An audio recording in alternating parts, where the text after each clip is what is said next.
Oh.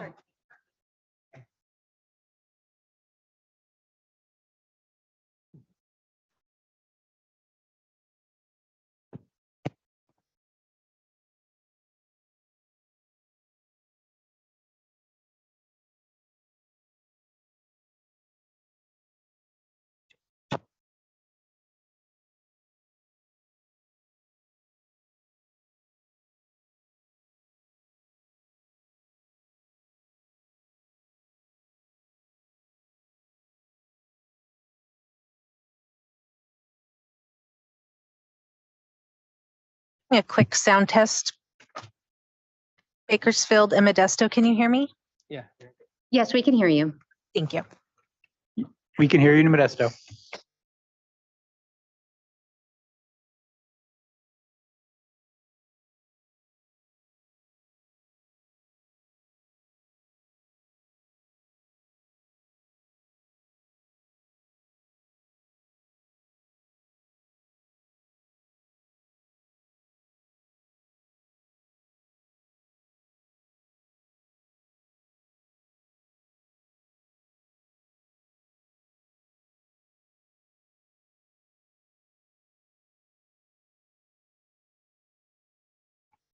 All right, good morning, everybody.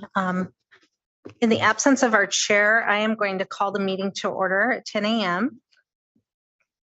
The first order of business after the roll call will be to elect a pro tem chair for today's meeting. Our current chair, Mr. Cantu, completed his CAC membership term at the end of January, and San Joaquin County is expected to meet in March for reappointments. So until we have clarity on his CAC membership, we need to elect a chair pro tem to facilitate this meeting. The CAC bylaws specify that in the absence of the chair, the interest group chair is designated as vice chair. We currently don't have a city interest group chair. So at this time, I'm going to take roll and then we can do a pro tem chair election. Mr. Cunha? Yeah. Yes. Mr. Clark? Ms. Zimmerman? Ms. Brown? Yes. Mr. Harrell? Ms. Lopes? Mr. Hofdahl? Here. Mr. Savage? Here. Mr. Rios? Here. Ms. Austin Tibbetts? Yes, here. Mr. Sanders? Ms. Deming? Ms. Nebaker? Here. Ms. Holmes? Here. Mr. Liba? Here. Ms. Agers? Here. Mr. Tristo? Ms. Simmons? Ms. Fast? Mr. Tuttle? Here. Mr. Cryer? Here. Ms. Matthews? Here. Mr. Troost? Here. Mr. Fisher? Here. Thank you. Mr. Maderos? Here. Okay, we have a quorum. So at this time, under Robert's rule, if the chair is absent and we do not have a vice chair, a chair pro tem can be appointed through a motion and a vote from the members. So any member can nominate someone to take over as the chair for this meeting. So if there are any members present who would like to nominate or be nominated for being the chair of this meeting today. I believe that, just to jump in, I'm sorry. No, go for it. I would say through the chair, but there is no chair, but just a quick observation. I do think that, I think that self-nomination might also be, be appropriate. If somebody wanted to basically volunteer and nominate themselves, just to try to open the conversation on that. I'm sorry, there was a comment here. Nominate Manuel. Okay. I second that. Okay, I have a motion and a second to nominate Mr. Cunha to act. I have an objection or a point of order. He's not a member of the city group. I think we have to have someone from CIG, and this happened before. And I think Mr. Medeiros served as appropriately a chair.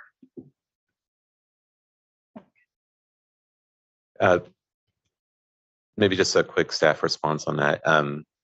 Yes, you're correct that there was a situation where I think that was a preference of the CAC. There's nothing in the bylaws in this situation that we found that would preclude any member from serving as the chair just for the meeting. But that would really just be up to the CAC as to whether they wanted to entertain that preference, again, in this situation. I have a question. Does the vice chair have to be a member of the interest group like a CIG? Does the bylaw speak on that? Yes, as the clerk mentioned, if there was to be a chair of the city interest group, that person would serve as the vice chair.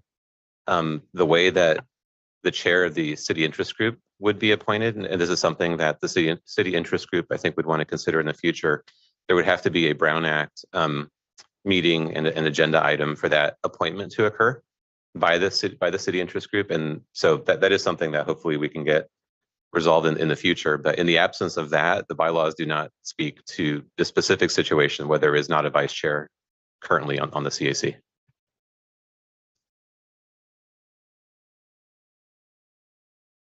So I believe that there is a motion in a second. Okay, I have a motion and a second. Are there any other member comments from Modesto? Bakersfield, are there any member comments?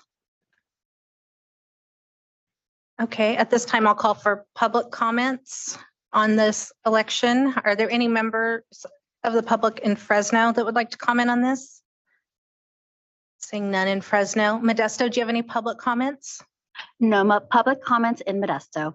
Thank you. Any public comments in Bakersfield? No members of the public in Bakersfield. Okay, so with the motion and second to elect Mr. Cunha as the pro tem chair for today's meeting, I will call a vote. Mr. Cunha? Yeah. Ms. Brown? Yes. Mr. Hofdahl? Yes. Mr. Savage? Yes. Mr. Rios? Yes. Ms. Austin Tibbetts? Yes. Ms. Deming? Ms. Nebaker? Ms. Holmes? Yes. Mr. Liba? No. Ms. Agers? Yes. Ms. Simmons? Mr. Tuttle? Yes. Mr. Cryer? Yes. Ms. Matthews? Yes. Mr. Troost? Yes. Mr. Fisher? Yes. Mr. Maderos? Yes. Okay. Mr. Cunha will serve as the chair pro tem for today's meeting.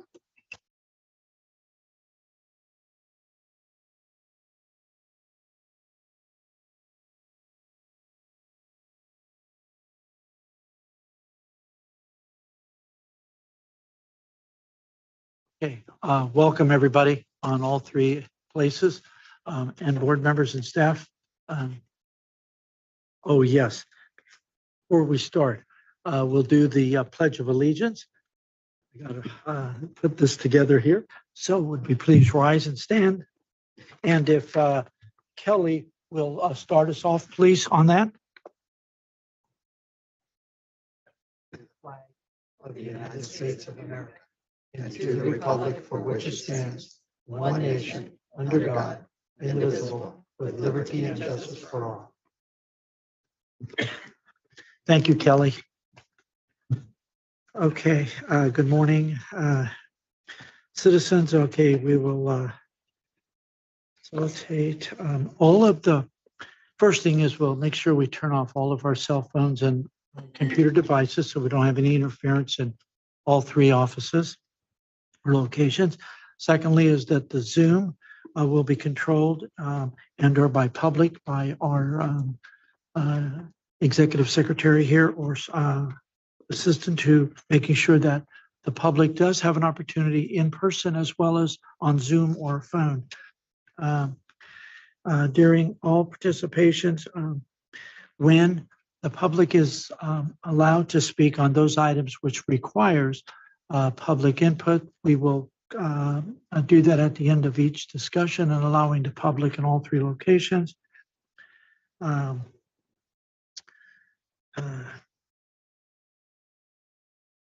That will go to item number 4, and that is the approval of the meeting for the minutes, which there was no meeting held in January, correct? No, Through the February. chair, there was not a February meeting, but we do need to approve the January meeting minutes. Okay, great. Okay. So at this time, why don't we take up, we'll go to the north. If there's any board members with any changes or items on the minutes dated for January meeting. Is there any changes at this time in the north? Let's go to the south. Any board members, any items on the meeting minutes for the January changes? Hearing none, let's bring it here to the Fresno. Any board members with changes? If not, at this time, I'll open to the public. Okay, are there any public comments on the meeting minutes of January in Modesto? No public comments in Modesto. Thank you. Are there any public comments on this item in Bakersfield? No public comment in Bakersfield. Thank you. Are there any members of the public in Fresno that wish to make a comment on this item? Seeing none and none online.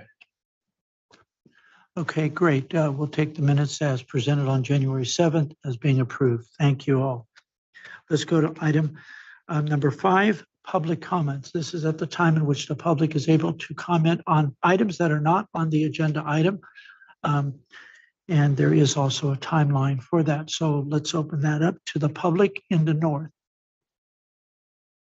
No public comments in Modesto. Great. Let's go to the south. Any public comment? No public comment in Bakersfield. Great. Let's bring it here to the central, to Fresno. Any public comment? Seeing no members of the public in Fresno and none online. Okay, great. So let's proceed on to chair comments. No chair comments. At this time, I'll go to item number 7, the executive director, Samir, comments. Thank you, Mr. Chair. Yeah, I have a few things to fill the CAC members on. I hope you're all having a great week so far. First, I just want to welcome some new members that are here today. Just a quick introduction for those members. We have a city interest group alternate, Mayor Matt Total, who's here in Fresno. We have the city interest group primary, Chris Fisher from Turlock. Hi, Chris. Welcome to the CAC. We have the city interest group alternate, Mayor Rachel Hernandez, who Rachel is here. Or not, I don't know if I actually heard her name earlier. I'm not sure. No, so she I don't think she's here actually today, but she is on the CAC now. And then we also have the environmental interest group alternate, Dale Simmons, and really happy to meet you, Dale, and welcome to the CAC. Couple of updates real quick for you. First, going back to our last board meeting, a couple of key items that we've been talking over the years about, and just wanted to kind of fill the CAC members on these items. One of them is a very positive development on the air quality front. We do project that we'll be able to meet the 15 microgram PM 2.5 standard. This is one that we've been working on for quite some time. And I know there's members of the CAC who've been working in the air quality area for many years. This is one that we've been working on for some time, and we're still in the final stages of having the data reviewed with CARB. There's just a few weeks essentially left on that review process with CARB, but we do think that it's looking very promising that with the 2024, the latest calendar year data, that we're going to be able to show that the entire valley meets the standard. And this is one where most of the valley has actually met the standard for some time, but because of the way that the Clean Air Act works and the way that we operate as a region, we have to make sure that every part of the valley basically has to meet the standard before the region meets the standard. And so we're very optimistic that that is something that we can announce officially, once that data is finally certified, and we can make that announcement as a more official announcement here, hopefully in a couple of weeks. Just a heads up to the CAC on that. I also wanted to announce and alert the CAC members to some enhancements that were made to our nut harvester incentive program a couple of weeks ago at our board meeting. They approved some key changes to the program that we think will definitely increase participation in that program and make it more accessible to harvesters, including increasing the incentive level to be consistent with levels that are offered through other similar programs for ag equipment, increasing the funding cap. The costs have gone up quite a bit, and so there's a funding cap in that program that needed to be relooked at. I think in light of where where inflation has been and all that, it was a big barrier to participation in the program. So that was increased, as well as some accommodation for some of the newer dual purpose combination harvesting units. So those of you that are in the field, no pun intended, on this issue, there's a lot of new equipment that's coming out that isn't just the more traditional multi-equipment type harvesting process, but actually combination equipment that could be a lot more expensive as well, where you can actually reduce passes and do a couple of different things at the same time as you're working your way through the field. That program is up and running. So if you have any questions about that, please direct your constituents to let us know, and we're taking applications. My understanding is that the interest has actually been very significant already in just a couple of weeks in that program. We also are launching another round of the Alternative to Fireworks show, or Fireworks at Shows. I just made that title up a little bit. It's not the official name of the program, but a grant program. So basically, if there are major, especially 4th of July, but it's actually open to other events, major events where there are organizers of those events interested in looking at some of the drone technology, other technologies to minimize the use of fireworks. That's been a great partnership. We had one round of that last year. There were actually quite a few events, like dozens throughout the valley, that were able to integrate some of these new technologies. And based on that, there's a little bit of momentum to do that again this year. And our hope would be that with the positive response that I think was seen with those programs and just ongoing kind of budgeting at the local level, that this may be the last time that we offer kind of grants in this area. It's a more modest, it's a $250,000 program this year. And we're looking for newer shows. This is a priority, for those that maybe still want to try this out and try to have that experience of what it would be like to try that type of a show. So again, if you have questions, please let me know. And I'm happy to share this information directly maybe through Katrina with all the CAC members. Can you define new shows you're talking about? By new show, I mean they didn't benefit from the program in the last round. Okay. So there were grantees that received some of these funds last round. So priority is going to be on events that did not utilize last year's funding. And then if we don't have enough of those takers, then we can actually do the same event potentially. But we think that there's probably going to be newer events that are going to come in.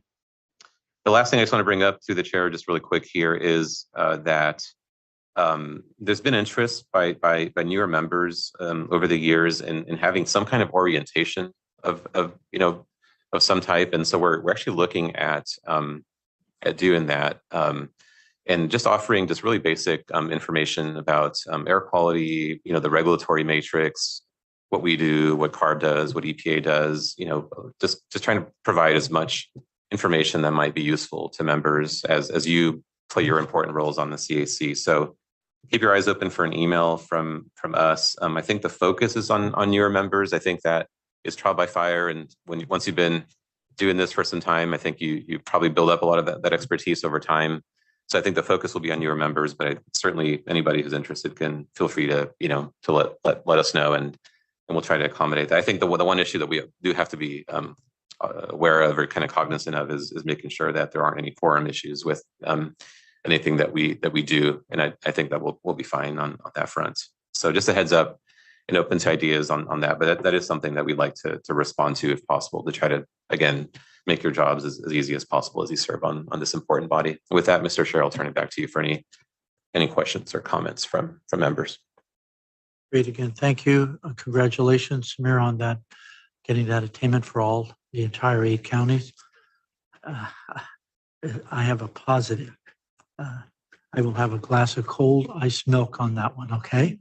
And but again, congratulations to the entire board, the team, your staff, and everybody for getting there. It's been a long, it's just like the 97 micro, never disappears. But for you to get to all 8 counties in this on the next step of the 15, that's fantastic. So congratulations. At this time, I'll open it up to the north. If there's any comments of Samir on his comments on items that he has presented.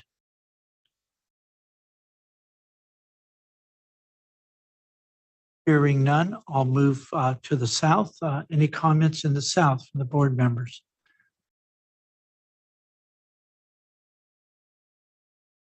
Hearing none, I'll move here to the central. Any comments from the central on items that Samir has presented?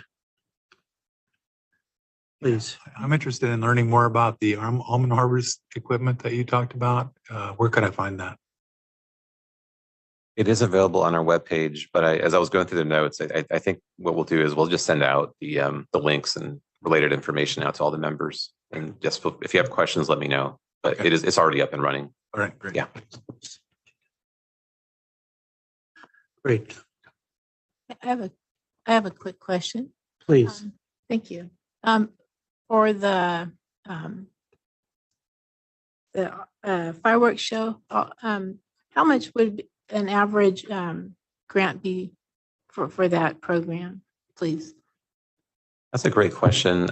We saw quite a variety through the chair on the response. Yeah, we saw quite a variety of projects ranging from several $1,000s of it's a cost share, by the way, type grant. So there's skin in the game, by the event organizers. The goal is to try to.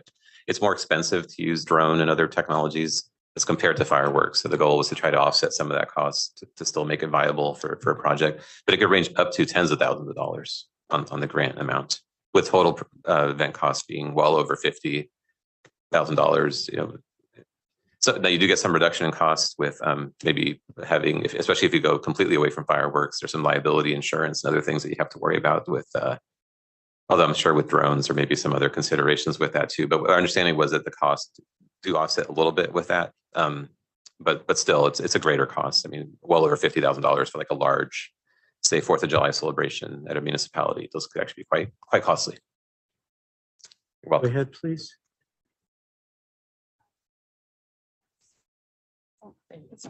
Hi. Hi, good morning.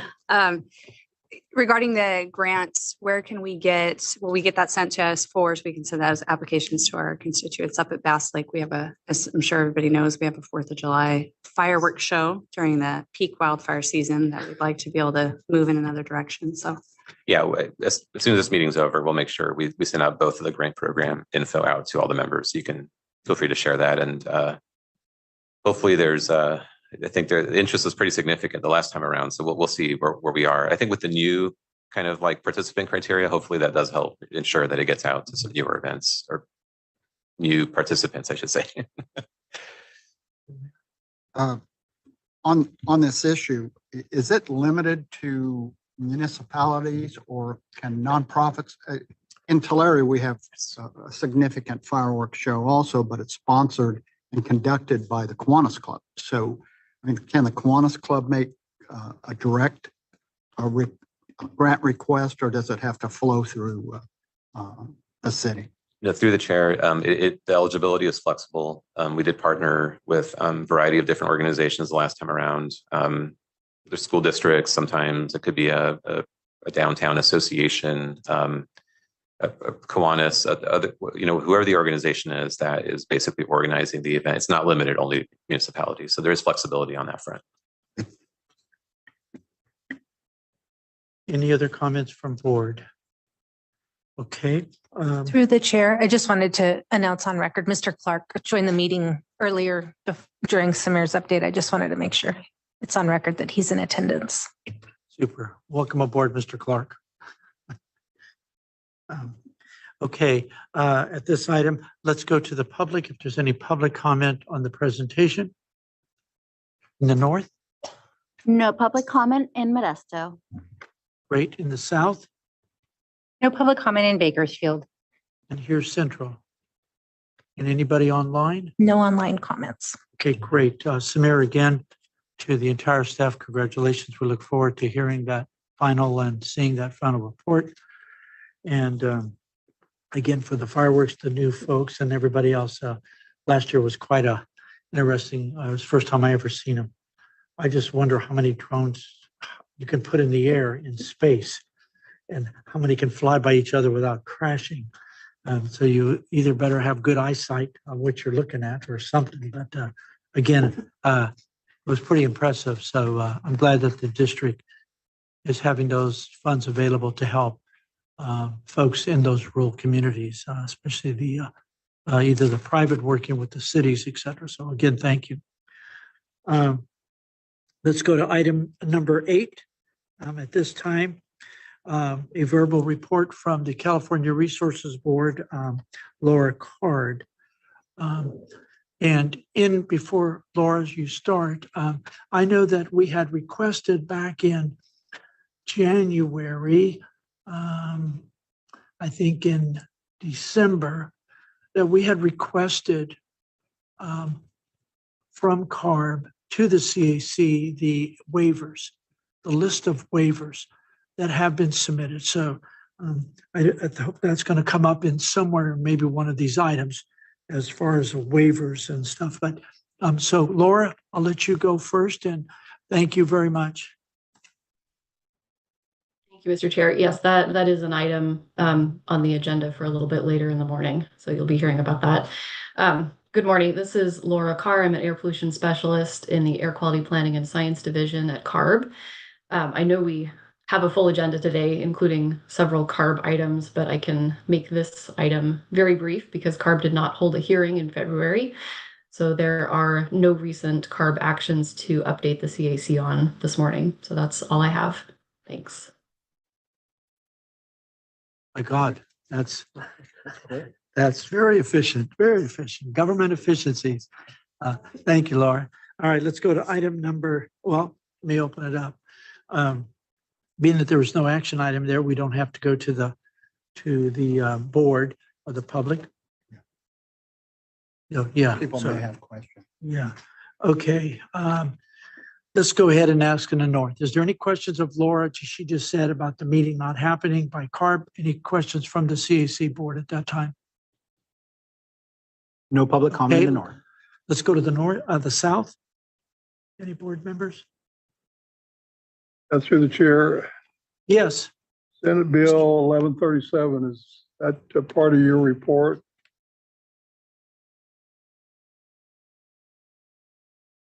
Is that a part of CARB's report? Sorry, is Laura? that a, Hello? yes, Yeah, I'm here. Laura? Sorry.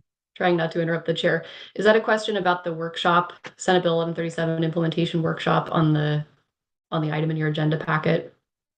Yeah, I mean, of course, industry has a lot of concerns with regards to 1137.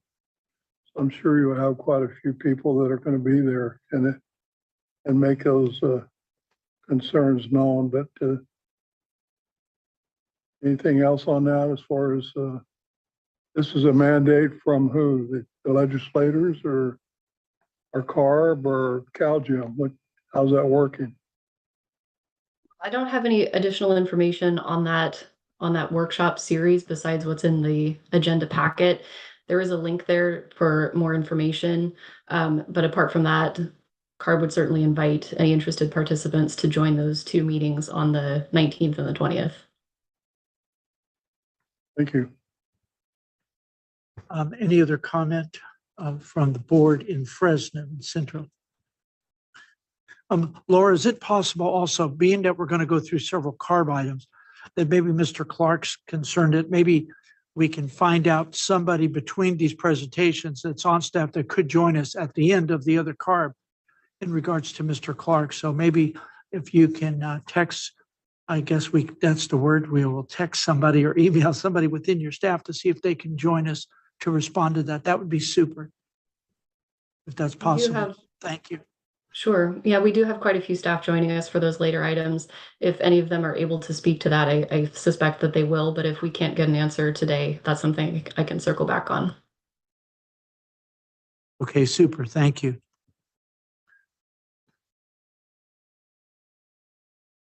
Let's go to item number 9. At this time, up to date on the plans and rules by Tim Franquist, Program Manager for CARB, or the district, excuse me.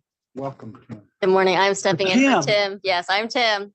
Emily Nealon, I'm the Director of Air Quality Planning, Chair Pro Tem. Thanks for having me and welcome to the new committee members. I think, Dale, I presented to you at a group last year. So it's really nice to see you again. But welcome to all the new members. Couple updates. Samir stole the thunder on my first item, but that's okay. Looking at the air quality data for the 2022 through 2024 period. We're working on certifying that data, but again, it does look like preliminarily we have attained the 1997 PM 2.5 standard of 15 micrograms per cubic meter. So in parallel, while we're finishing to certify all of that data, my team is working on developing a maintenance plan, which is part of the official process to be redesignated officially by EPA to attainment of the standard. So we are beginning to start the footwork for that process, and we'll return to you all with updates as we continue the development of that package. Regarding the 2024 PM 2.5 standard of 9 micrograms per cubic meter, just wanted to update you all that in January, the CARB Governing Board adopted their recommended designations for areas throughout the state and subsequently submitted those recommendations to EPA, which included recommending that the San Joaquin Valley be designated as non-attainment of that standard. So that would be moderate non-attainment. And then we're expecting EPA designations as early as February of this next year, but they could take some additional time if needed. And then my last update is related to our rule amendments that we're currently working on to address contingency measure requirements under the Clean Air Act. For 5 separate coding rules, we adopted a contingency package this last year that contained these commitments. So we are working through those rule amendments, and we did have a scoping meeting in December. We're working to continue our analysis, and we're planning to schedule an additional public workshop here in the coming months. So I'll be sure to keep you updated on that development as well. So that concludes my updates, and I'm happy to take any questions that you all may have. Great. Okay, thank you. Any questions in the north from the board? No questions from the north. Great, thank you. Let's go to the south. Mr. Chairman, I'd have one comment and a question. You know, I've been sitting through this process for, I would like to say months, but I'm talking about years. And the particulate matter standards, if you're going to have a orientation for new members, this would be something I think should be thoroughly discussed.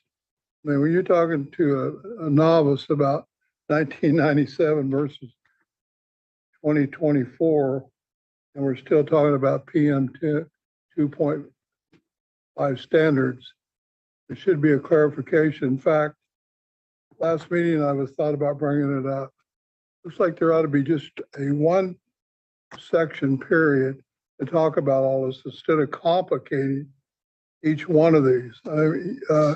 So my comment would be as you have this orientation, and I'll guarantee you probably 95% of this group doesn't understand all of this either, which is nuts because of, you know, when you say you got something in 1997, I know you covered it, but it's not just 1997, 2006, 2012.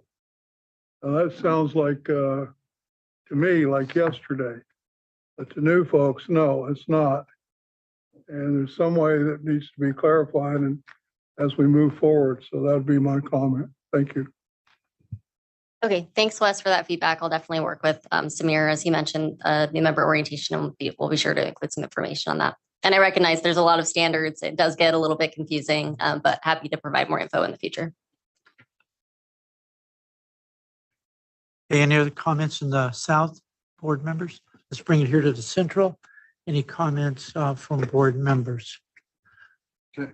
Yes, Mayor. I can't help myself. To put it in perspective, I'm sure you have, we're talking 1997. I'm sure you have people on staff who were born in 1997. So that, okay, pretty close. I wasn't going to say it, but I got. Just one last bit through the chair. Just I think a helpful observation maybe for the CAC members to kind of paint the picture that Mr. Clark was raising earlier. If you go back to the late 90s, essentially when PM 2.5 first became monitored by sensors, and then there was the standard at the time, 1997 standard. The levels in the valley were close to 30 micrograms, but that's about where the peak levels were throughout the valley. They're in the high 20s. So it's taken quite a huge effort actually by agriculture, the business community, public agencies, residents, everything from residential wood burning all the way up to the largest refineries, different control technologies and a bunch of emissions reductions over the years to get the valley from about the high 20s down to now, hopefully keeping our fingers crossed, to definitely below 15 and actually throughout the valley, even lower than 15. So that's actually an over 50%, reduction for a very difficult pollutant to actually reduce. It's a very complex pollutant. A lot of different things contribute to PM 2.5. We can get into that later, maybe during orientation or future presentations as well. Because I do agree with Les that this is very important. I think for the members to understand just how much effort goes into, as a valley, goes into reducing the different things that contribute to PM 2.5. So that progress is tremendous. But then what happens is, as the science continues to develop and as EPA continues to do their every 5 or so, I say or so because it doesn't happen every 5 years, they continually look at the standards, right? And so as you look at your handout, there's the 2006, the 2012, and now the 24 standards as well.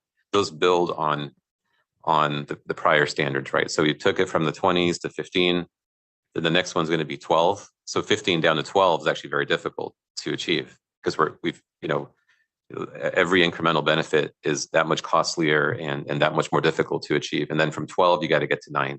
So I think it's really important to understand that time continuum and where we started and where we are today and what's kind of left as a region to be able to meet these standards. I just wanted to, we'll have more conversation about this later, but just acknowledge just how much work and billions of dollars and effort has actually happened by Valley stakeholders, entities throughout the Valley to be able to meet this goal. And so that's really where the gratitude, I think, belongs. And the thanks go out to all the businesses and ag and others that have worked really hard to get us to this point.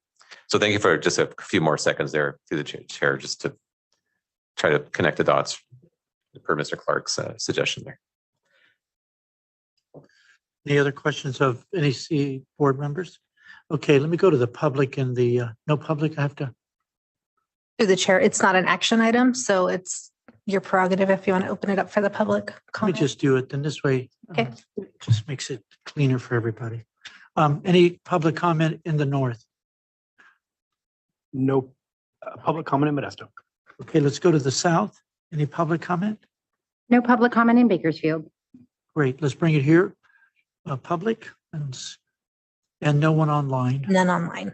Okay, great. Thank you again. Samir, I think that orientation will be very important, I think, for a lot of folks. And it will make this maybe a thought, probably for some of the EJAG people as well, to understand even the study agency, because your board has been talking about the study agency. When I look at that chart over there on the wall to the right of us, all of that has come from the studies and the research that people like Kelly and Les and others and Kathy and Tristo and everybody else and Roger and just a litany of people in the district raise funds to give us the best science so we don't hurt and do things that don't make sense to industries and communities. So I think the orientation, I think, is well on time, and especially with what's happening with the new, if in fact that new standard does happen, or what that means. So again, thank you.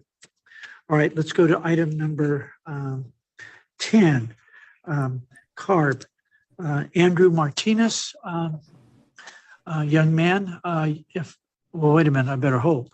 Because there could be another person. Through the chair, looks like we have Mr. Christensen from CARB. Okay, Mr. Christensen, are you there? Mr. Chair, I apologize. I am not a young man, but I'm happy to be here today nonetheless. My name is Peter Christensen. For those who I haven't met before, I'm the branch chief of the Innovative Strategies branch at ARB. Very happy to provide you with an update on CARB truck regulations today. There have been some developments, I think, since your last presentation on truck regulations. So I'll very briefly cover that, and we may have more on that in later agenda items today. But as you probably are aware, significant to the Advanced Clean Fleets regulation, CARB withdrew its waiver request from EPA for implementation of the Advanced Clean Fleets regulation. So what does that mean? It means that CARB is not enforcing many of the provisions of that regulation, specifically those that relate to what we called high priority fleets and the drayage trucks in that regulation. There is still a portion of the regulation that remains in effect because CARB does not need a waiver for that provision. That's the state and local fleet provisions. So I do want to highlight that that is a little bit different than the other provisions in the Advanced Clean Fleets regulation.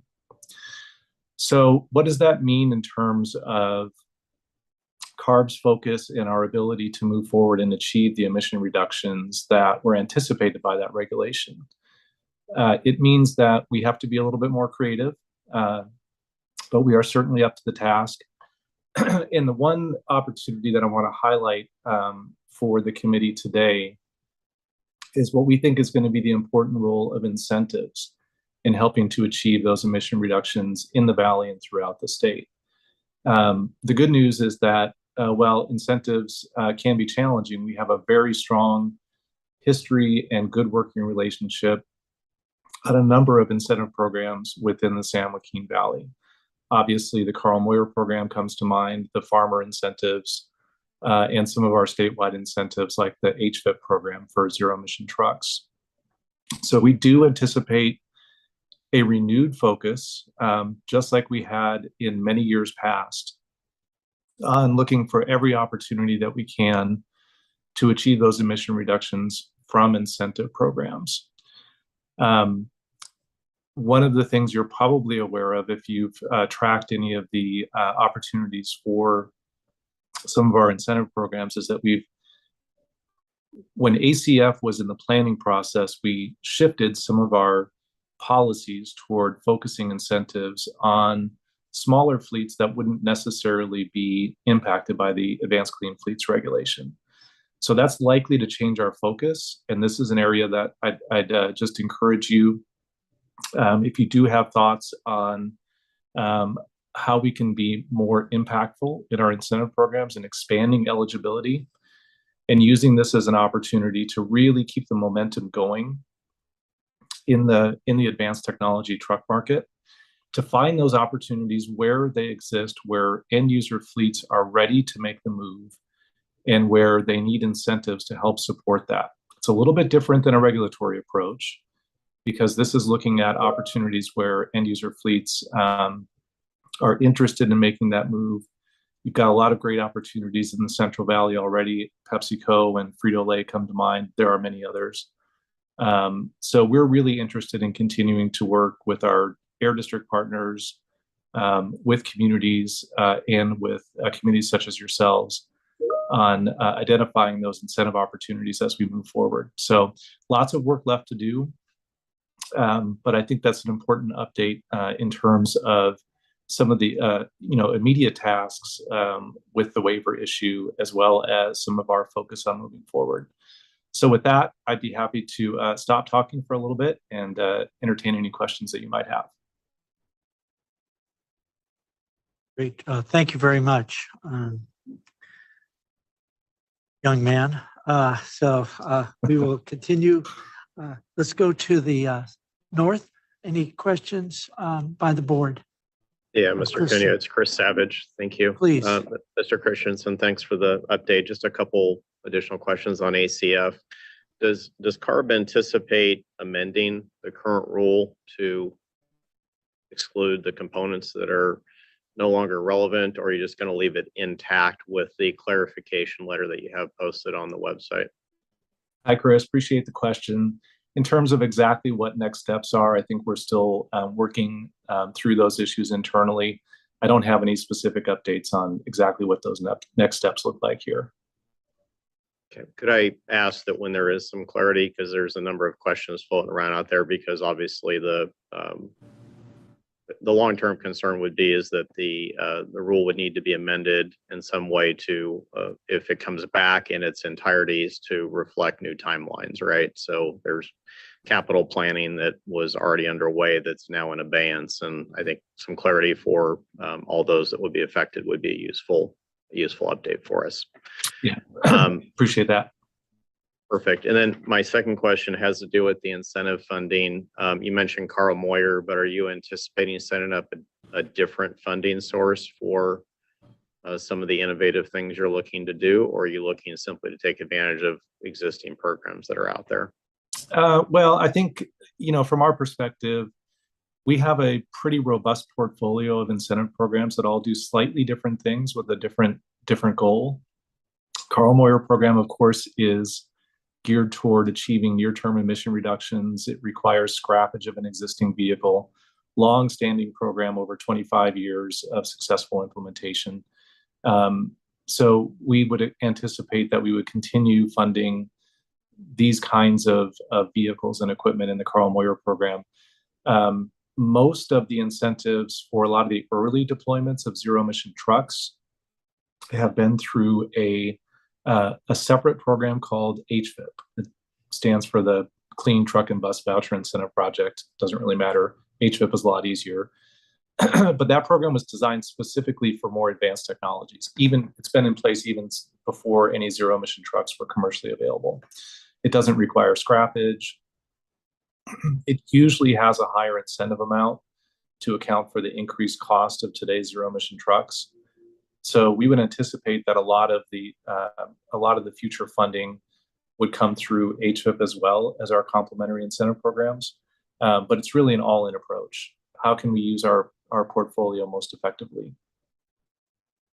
Okay, thank you for that clarification. I'll just make one comment and then I'll pass it off. If we're going to use Carl Moyer or the other funding sources, obviously those already had somewhat designated uses. So we're tapping into now a larger potential pool of dollars, right? And understanding where those dollars are coming from, which I'm assuming is going to be largely from the state greenhouse gas fund. That seems to be the primary mining source for new dollars.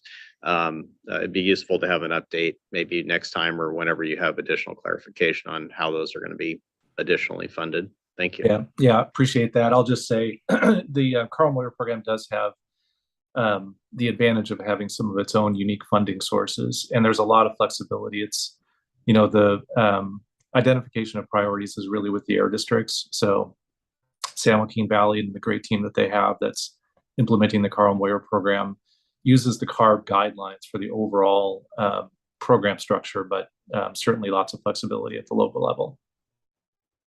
Through the chair.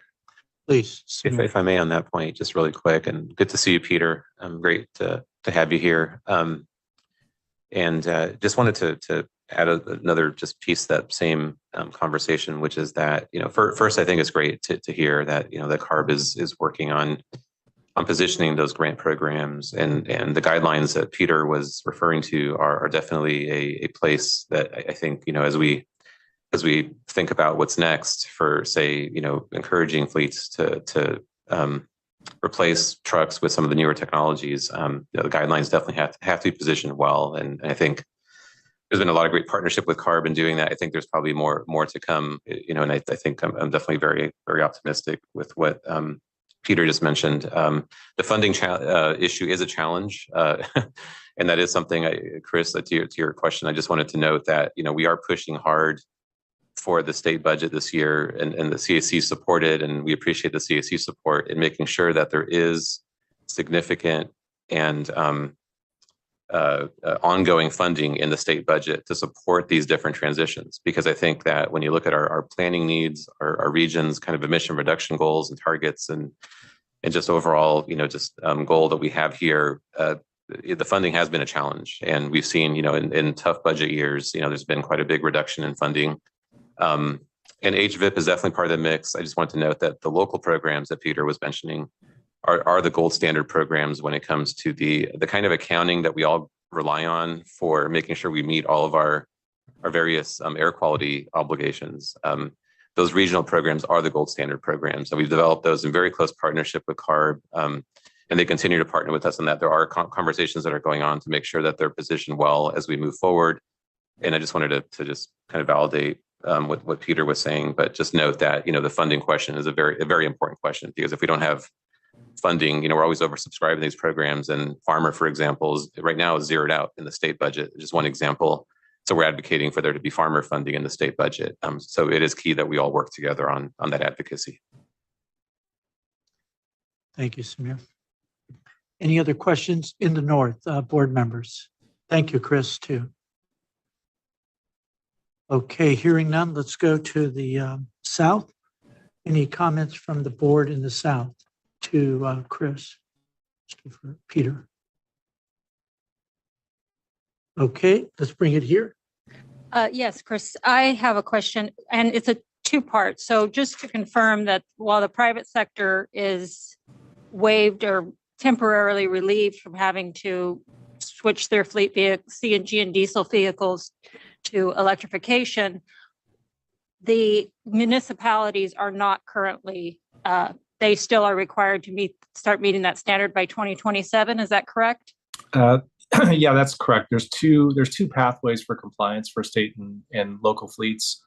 One is the straight purchase requirement that started in 2024, but I think a lot of the municipalities are using the ZEV milestone option, which is a little bit more flexible. So that does provide a little bit of additional time and some opportunity to look at different types of vehicles in the municipal fleet. Okay, and then so these grants, because currently a CNG garbage truck runs about $475,000, while an electrification vehicle runs a little over $1 million. Are these grants going to be geared towards municipalities? Are they going to be able to take advantage of these over private sector? Is it going to be pretty evened out? How is that working? Yeah, for a lot of the programs that CARB administers directly, they're structured in a way that it's kind of meeting the market demand. So wherever the applications come from is where the money flows to. We're very, very interested in increasing participation from municipal fleets, though, and as long as we continue to look for opportunities that can provide those incentives prior to a regulatory requirement, in many cases, we still have opportunities to fund those vehicles. So we have increased incentives recently for things like actually residential refuse vehicles to really try to jumpstart that particular market sector. But we'd love to hear more from cities and counties in other jurisdictions. If there are other things that we can do, either in terms of just funding amounts or there are process improvements that we can make to make it easier for municipal fleets. We know that municipal purchases are much, much different than a private transaction. They're usually scheduled out much, well in advance, and we try to accommodate that. Right. And they will have to understand that for every one CNG truck they're replacing, they're going to currently need 2 electrifications to do the same route. So that's actually, it's going to be a $2 million cost over a $475,000 cost. So that, I just wanted that put on the record for now.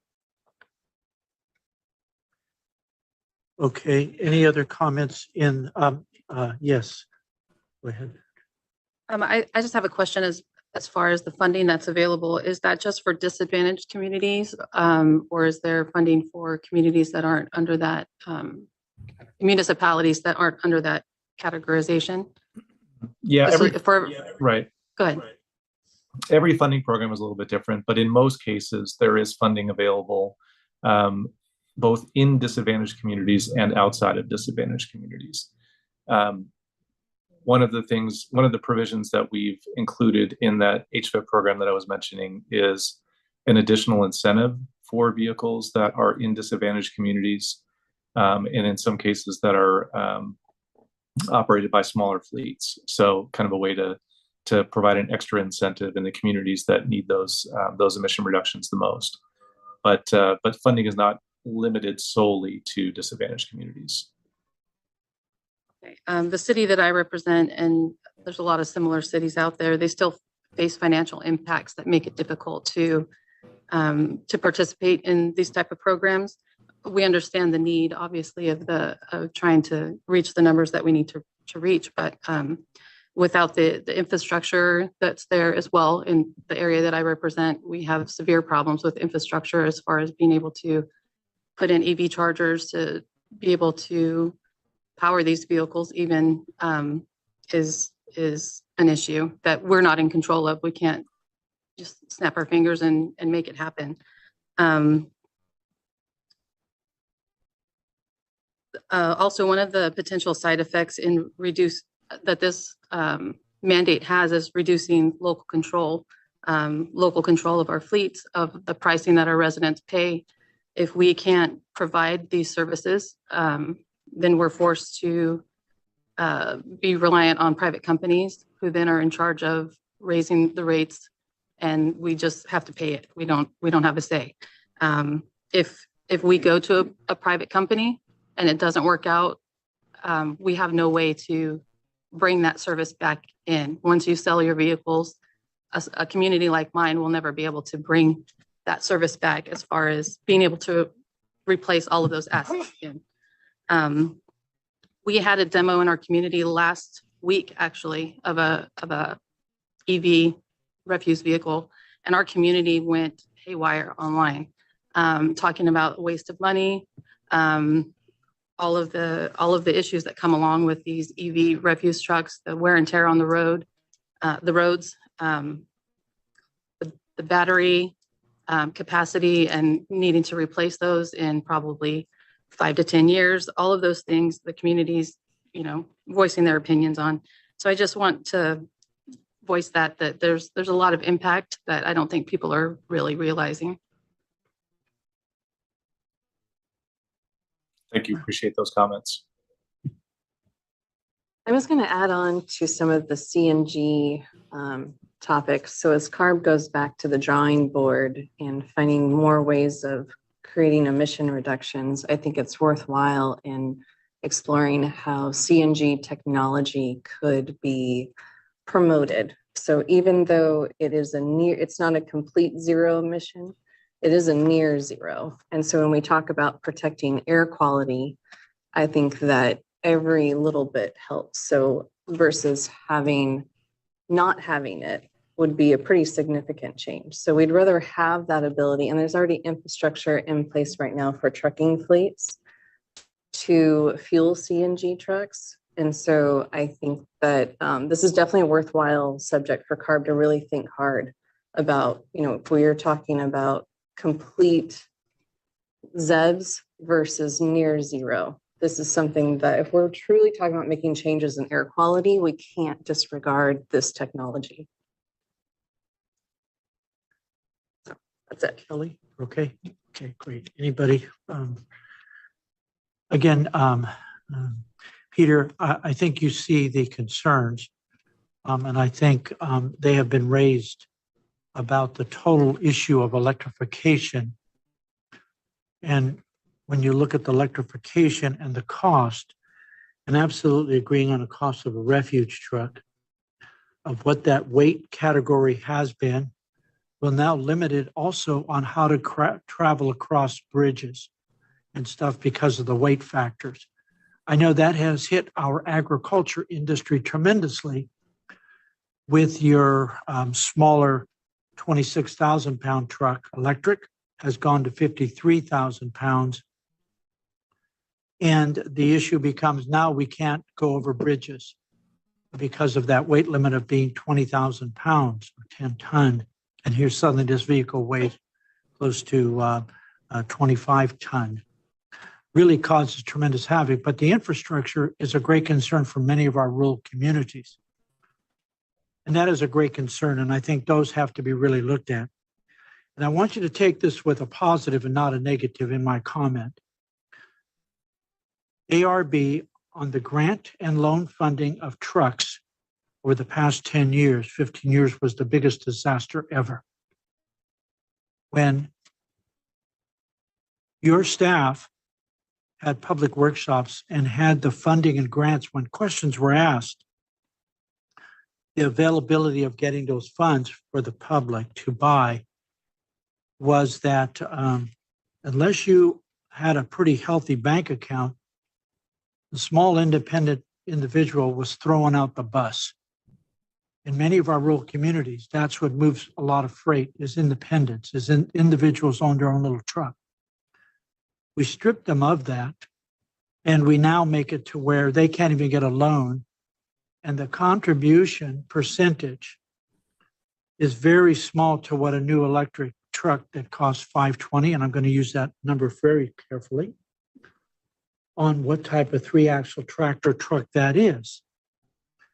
I have heard from all types of cities in this valley, including over in King City and Gonzales, where we have farms or farmers and farm workers.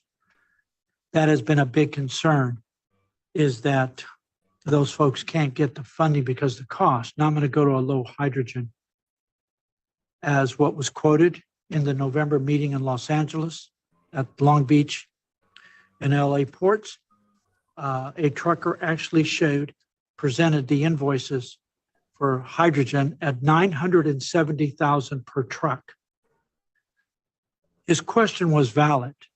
And I think for the mayors, councilmen, and everybody else, where's the maintenance and the parts and availability of these trucks? I do know some school districts have parked their electric buses and went back to CNG or went back to gas and diesel combination, whatever it is, because the cost of breakdowns is tremendous. Where to get the parts from? We have a little tariff war going on in the United States and with other countries, which will send a different discussion. You made a very important comment. The waivers were partially removed, but now we have to be innovative and come to the public or come to the industries and say, how do we make this work? How do we get to those levels?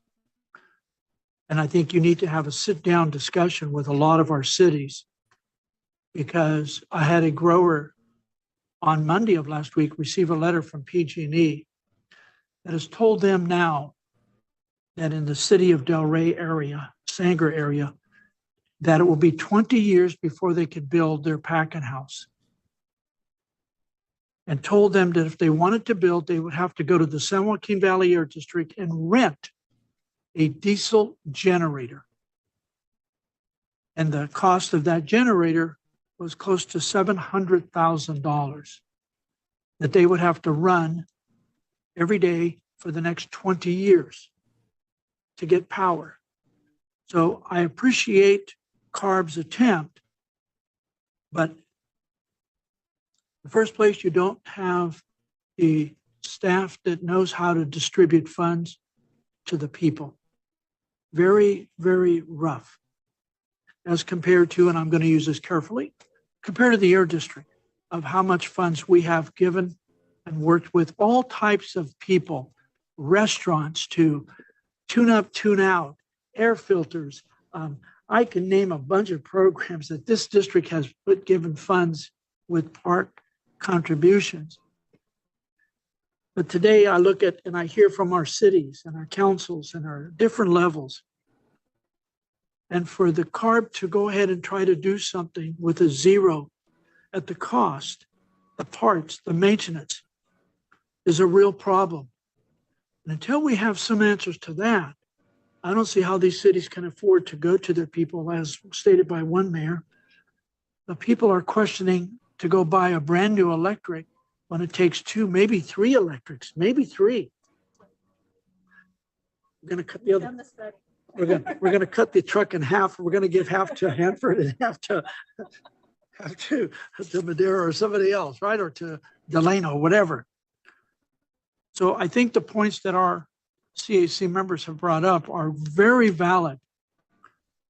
And I would really recommend that we sit in a room and we talk about, what does this mean? Chris Savage's question about the amendment and amending the rule. Something has to happen, because if not, if something happens in 4 years, then you reinstitute the rule because you never made any changes. A great concern on what behavior is going on in that rulemaking in ARB's headquarters. It's a great concern for many people. My concerns, as sitting on the CAC, is the rural communities. My farmers, our businesses, the people that live here, they feed the world. They take care of communities in various shapes or forms, and yet we're not considering them at all. But you do not have a record for handling grant programs in rural communities, and especially the independent individuals that started with nothing and saved enough money and bought a little truck, and then we yanked it out on them on the tier threes. And we threw them into tell them to go buy electric when there's no way. I will stop at that because I'm trying to get out of here in time for everybody. That my colleague to my left has told me he will boycott me. But this is a very serious situation. So I'm going to go with Samir. Comment. Funding has been yanked on all fronts of incentives. As I told Vernon, ARB, a couple of weeks ago from your division, if agriculture is going to be evolved anymore, this is agriculture in a meeting, we must be guaranteed a funding mechanism for 5 years. And for tractors, it was $1 billion, $250 million a year, guaranteed if we're going to participate. No longer can be, we're going to give you incentives, but the governor's got a budget deficit and he yanks it all. Now it's left with the cities. How do they do this? How do they survive?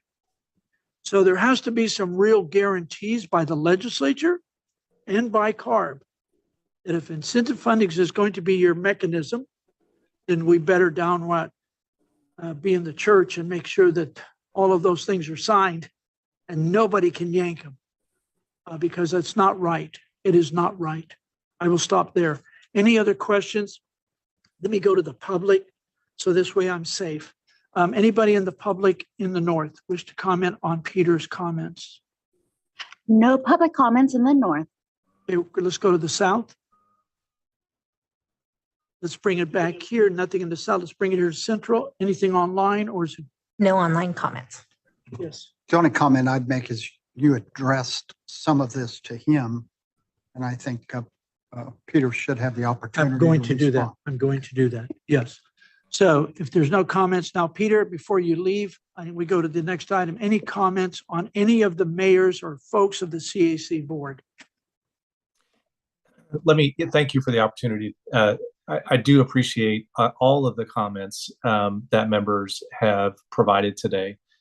I take those personally to heart. Where we have the opportunity to make improvements in our programs, we are always open to doing that.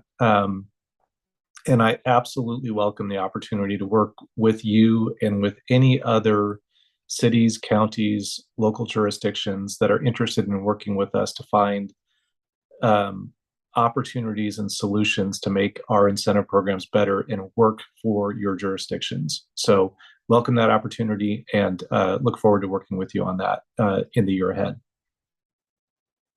Thank you very much, Peter, for your time and efforts. Appreciate it. Let's go to item number 11. Brooke, with CARB, are you, Brock, excuse me. On SB 253 on climate. Brock, are you there? Yes, I'm here. Can you hear me? Yes, we can. Morning, Chair, members of the board, staff, members of the public. Thank you for having me today. My name is Brock Williams, and I'm another representative of CARB. I'm here to speak to Senate Bill 253, the Climate Corporate Data Accountability Act, which requires certain large businesses to disclose greenhouse gas emissions. The act was passed in 2023, and it's designed to help provide transparency to the public on businesses, emissions, and will be an important part of CARB's climate work moving forward. Under SB 253, reported emissions will include Scope 1 emissions, which is direct greenhouse gas emissions from sources that an entity owns or directly controls. Then Scope 2 emissions. Those are indirect greenhouse gas emissions from consumed electricity, steam, heating, or cooling purchased or acquired by the entity. And then Scope 3 emissions, which are indirect upstream and downstream greenhouse gas emissions. Initial reporting under SB 253 will be due in 2026. CARB will determine the specifics of implementation as part of an upcoming rulemaking. In the meantime, CARB is requesting feedback from the public to help inform its work on SB 253 and related legislation. CARB has released an information solicitation on its website labeled California Corporate Greenhouse Gas Reporting and Climate-Related Financial Risk Disclosure Programs.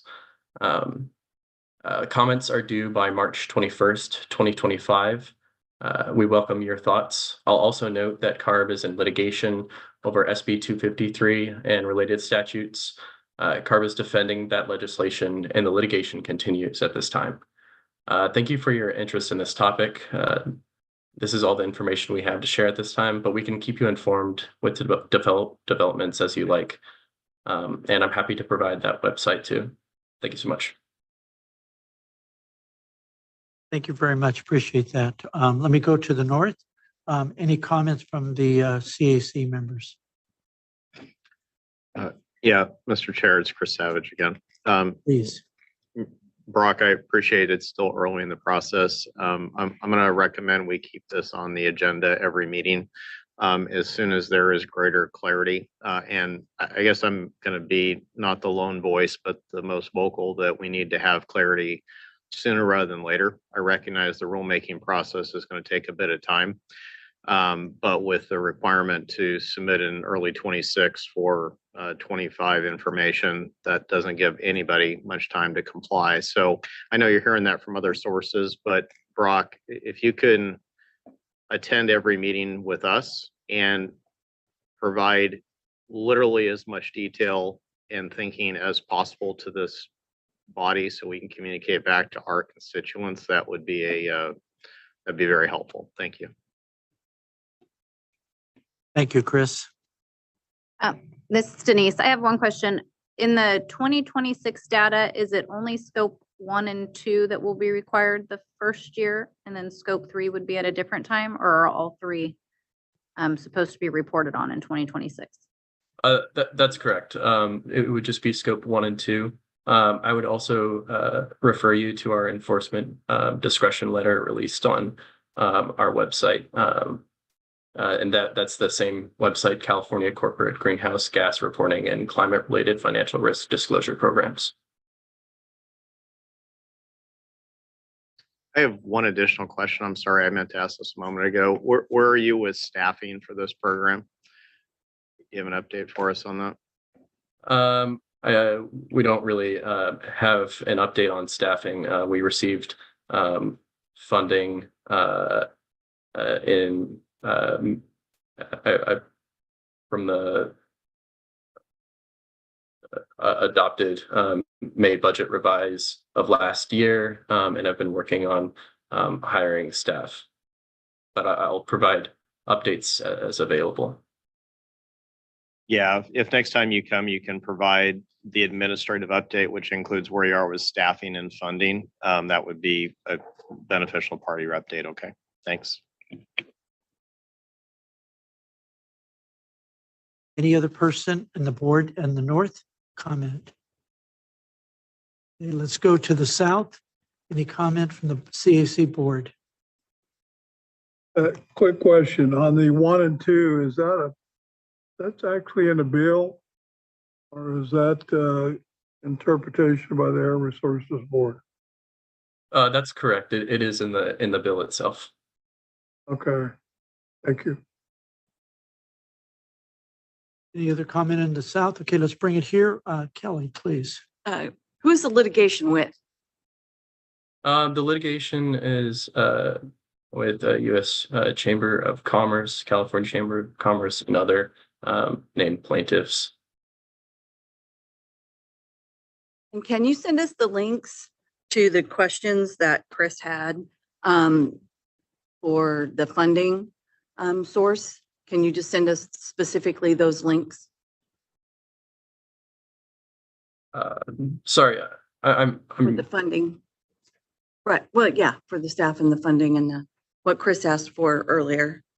So to provide updates as available, or she's asking, in your budgetary allotment for this program, CARB, if you can provide that information to the board secretary, that would be great, of what your budget is and where that came and how that's all going to be paid for. I think they want to see what the administrative level is and all that. Okay. Yeah, I have someone who has inquired with regard to this particular bill, and I'm not hearing anything in that fits what they're saying. So I'm just wondering if it might be buried down deep in there somewhere. So I just like the direct link so I can do some deep diving.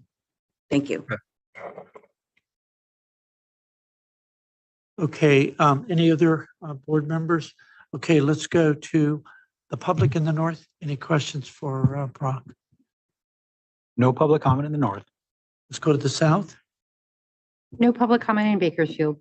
Let's bring it here to the central and online.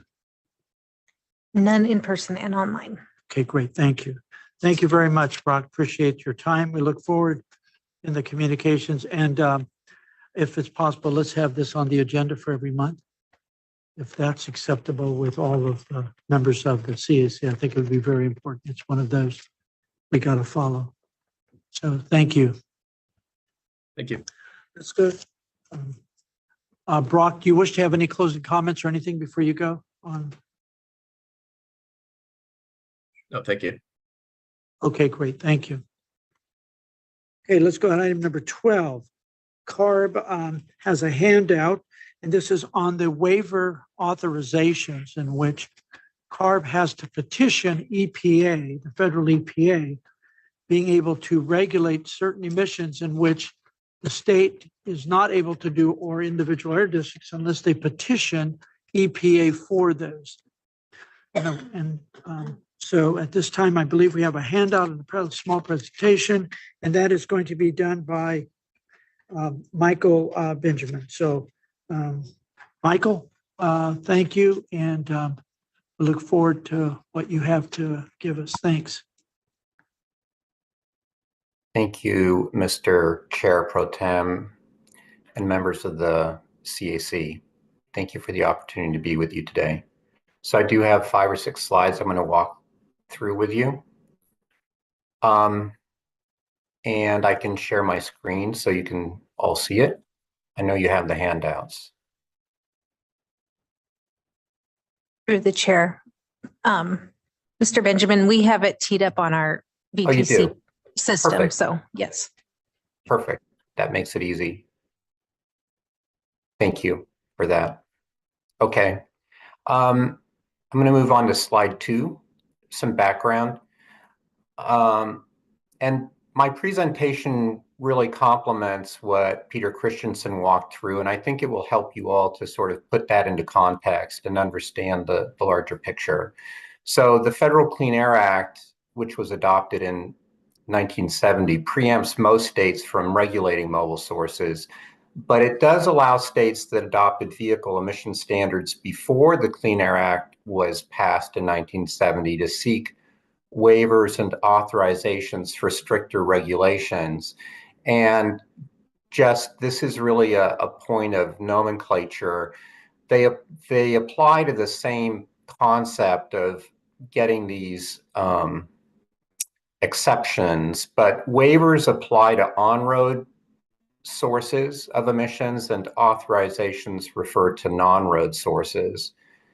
And California was one of the, if only the only jurisdiction which really has the ability to seek waivers and authorizations because the Air Resources Board adopted mobile source regulations in the 1960s before the Clean Air Act was adopted. And so we have that ability to request these waivers and authorizations with a number of strings attached, which I'm going to walk through.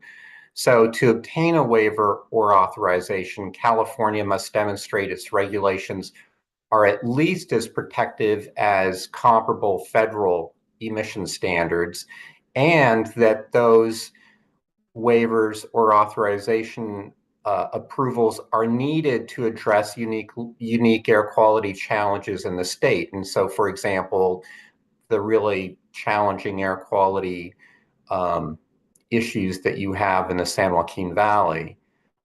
Once California receives a waiver or authorization, then other states can choose to adopt our stricter emission standards, and that has happened on a number of occasions with other states doing this. So I'm going to move on to slide 3. So what is the process by which CARB requests a waiver or authorization? It starts with the CARB board going through a rigorous public process like we do with all of our regulations to have them adopted. So that's the very first step. We then file a waiver or authorization request with US EPA, and then US EPA goes through a lengthy public process of their own to solicit comments on California's request. The next step after that public process is that under the Clean Air Act, EPA must grant a waiver or authorization unless the EPA administrator finds that California, and I'm just going to read this, was arbitrary and capricious in its finding that its standards are in the aggregate at least as protective of public health and welfare as applicable federal standards. 2, does not need such standards to meet compelling and extraordinary conditions, or 3, such standards and accompanying enforcement procedures are not consistent with the Clean Air Act. So in sum, it's essentially what I said earlier. The administrator needs to determine that California needs these standards to meet the air quality standards. We need these regulations, and also that they're at least as strict as comparable federal standards. Okay, slide 4. Some history. So since 1967, the US EPA has approved more than 100 waiver and authorization requests from California. And as Peter Christensen mentioned, approval of these requests is fundamental to our ability to enforce mobile source regulations. Without approval of these requests, we cannot enforce our regulations. Also, as I touched on, the emission reductions from CARB's mobile source regulations are critical to meeting the federal air quality standards in the San Joaquin Valley and elsewhere. For context, and I think this is frequently mentioned at district board meetings, that mobile sources that are under CARB or federal jurisdiction account for about 70 to 80% of the NOx and about 50% of the fine particulate. So without these reductions from CARB's programs, it's not possible for the San Joaquin Valley to attain the federal air quality standards. The EPA has denied only one waiver request, and that was related to a light-duty vehicle greenhouse gas emission standard. And then also the first Trump administration withdrew a previously granted waiver for another light-duty greenhouse gas standard. Slide 5. This is a very busy slide. Excuse Yes. me, can you clarify that last one? Sure. On which part? Well, it says the first Trump administration, which was from 2017 through 2021, right, withdrew a previously granted waiver for California's 2021-2025 light-duty GHG standards. I'm confused as to how a administration before this standard withdrew it. Oh, absolutely. So all of our regulations are prospective. In other words, we will adopt a regulation for future emission standards, like for a future model year, to give manufacturers time to produce those vehicles and time for customers to sort of get ready for purchasing these new pieces of equipment. So the waiver request that was withdrawn by the first Trump administration was adopted well before the 2021 model year. I don't have that specific date, but it was very likely adopted more like in 2011 timeframe. And it applied to future model year cars that would be produced in 2021 through 2025. Does that help? That's fine. Go ahead, Okay. Michael. Go Thanks. ahead. This next slide is busy, but I will try to walk you through it. So what this lists is all of the regulations, the mobile source regulations from CARB that are critical to the San Joaquin Valley attaining the federal air quality standards. So just the rows in this chart are all of those regulations that are important for the valley. The first 8 rows, there are 9 rows total. The first 8 are the ones that CARB requested waiver or authorization requests from EPA. The columns indicate whether or not those waiver requests or authorization requests were granted. The other columns are the tons per day of NOx or PM 2.5 that are needed to meet these the relevant ozone and PM 2.5 air quality standards in the valley. So I'm just going to kind of walk through this at a high level. I color coded this so you can see there are, starting at the bottom, there are clean truck check. We did not need a waiver for because it did not apply to new vehicles. The other 4 green rows, advanced clean cars to in-use off-road diesel fleets, small off-road equipment, and heavy-duty omnibus advanced clean trucks, those waiver requests and authorization requests were granted by the Biden administration. The commercial hovercraft and transport refrigeration unit regulations, shown in orange, were partially granted by the Biden administration, and those portions that were not granted, CARB withdrew.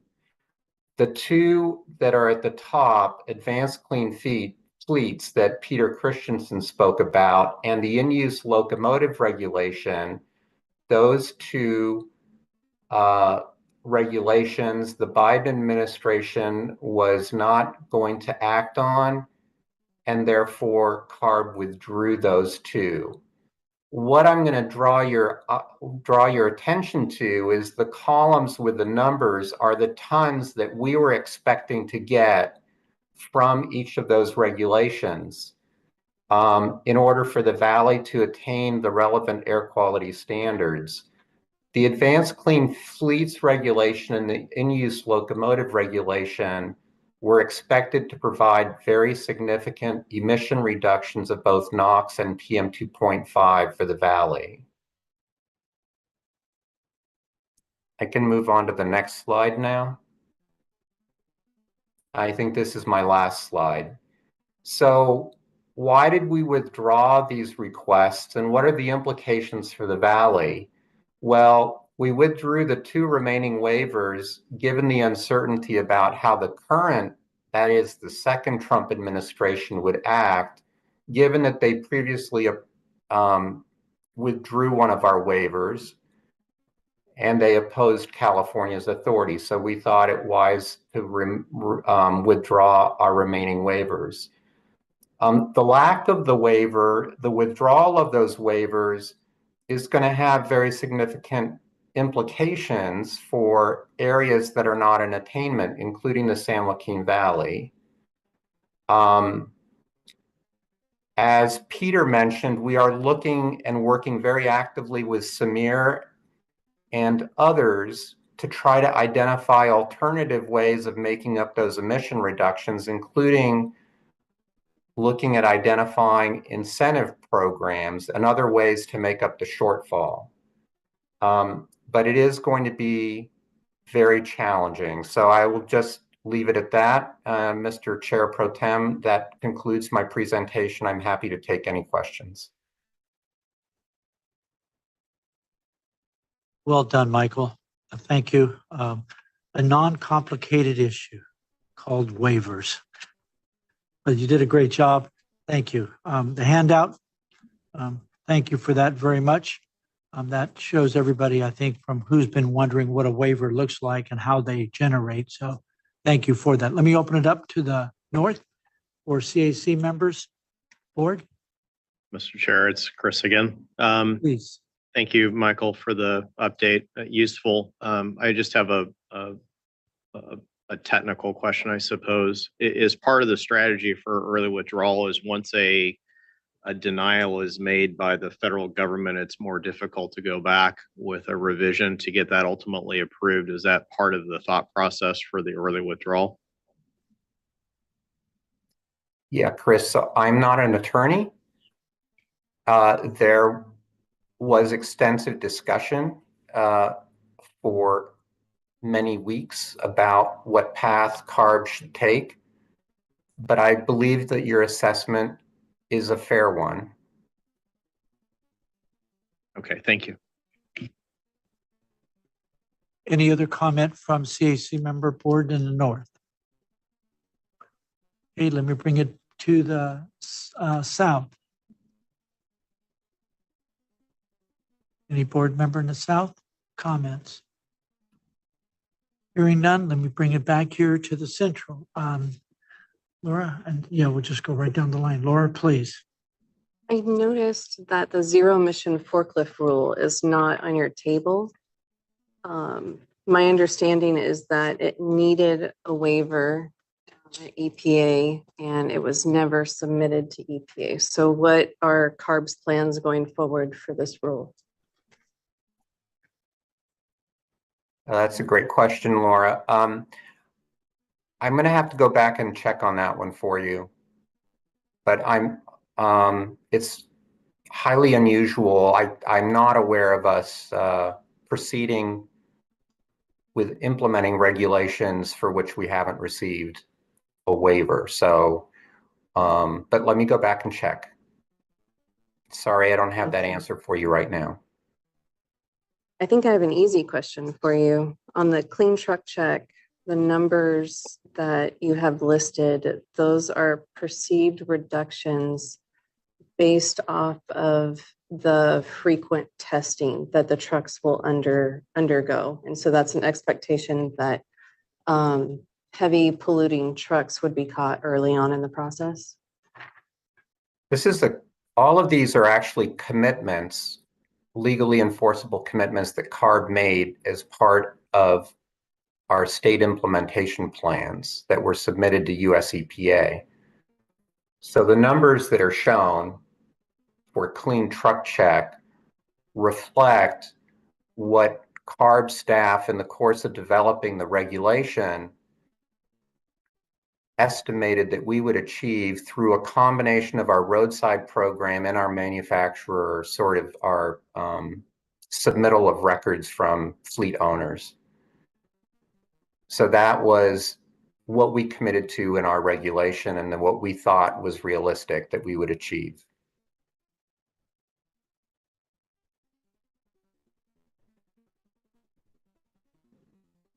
Okay. Okay. Go ahead. I just want to echo my fellow committee members' comments earlier as to why the focus is on EV or zero emission versus gradual, leaner, cleaner vehicles over time that are more affordable and attainable for not only municipalities, but also the private sector as well. Because currently right now the technology is just not there and it's very expensive. It just seems like there's other options that are available that make more sense. So just curious as to why that's not a focus. And also another question is, why are local fleets not included in the waiver? Sure. So in the first question, the commitments that you see here, including for zero emission vehicles, reflect at the time that we developed the state implementation plans, what we thought, what we felt was needed to meet our commitments, both for air quality and for climate. And so even though there are some trucks that use conventional combustion engines that are quite clean, they don't provide the greenhouse gas emission reductions that we need to meet our climate commitments. And so when CARB adopted these regulations, it was with the understanding that it would meet multiple goals.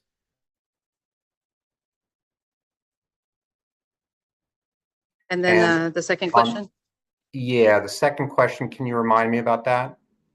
why local fleets were not included in the waiver? Why are they excluded from the waiver? Sure. So given that we're committed to getting as many emission reductions as possible so that areas like the San Joaquin Valley can attain the standards and avoid sanctions, we are pursuing all of the regulations that we can implement with our legal authority. The state and local trucks are ones that don't cross state lines, so they're not under the same, they don't require the same sort of legal approval or waiver exception that the interstate trucks do. So I think it's a question of authority. And I don't know, I can confirm that, but I believe it's an authority issue. All right. Okay, any other comments from, yes, Dennis? So in essence, because you have the power to implement that. Yep.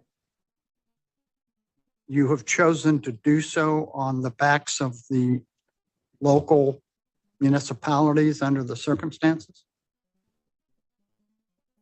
When we To adopted achieve the goals that you're trying to achieve? When we adopted the regulation and the SIPs, we did so with a commitment to get the emission reductions that we needed to meet the standards, the air quality standards. And we are going to continue to pursue implementing those regulations where we have the ability to do so and where we have the authority. Because not doing so risks having areas like the Valley losing federal highway funds and having sanctions go into effect. And that's understood. Did you listen to some of the questions that were asked before you came online? I'm sorry, did I hear the questions? Did you join? Yeah, the statements that were made previous to I your did. presentation? I have been in this meeting since 10 o'clock. Okay.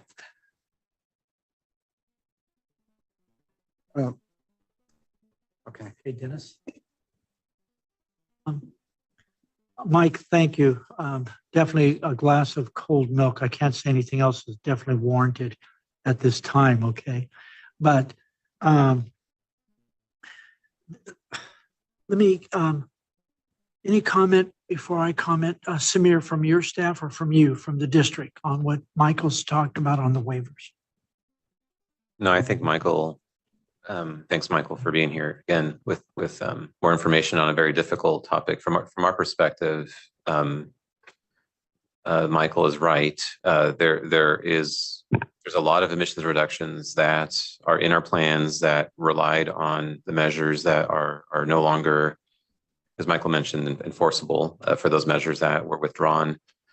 So as was discussed earlier, what I'm really trying to focus on, and I think what the CAC is going to probably continue hearing about, I think, or I would hope in the future would be, what can we be doing as a region and state to pivot and to look for cost-effective, feasible reductions. I think there are a lot of incentive opportunities. We didn't talk a lot about locomotives, for example, is one of the measures that was withdrawn. We have a long history in the Valley of working with rail operators on looking for the latest feasible technology that they may be able to use in that sector. So I think the closer we all work together to really coming up with feasible solutions and positioning the funding programs well and effectively to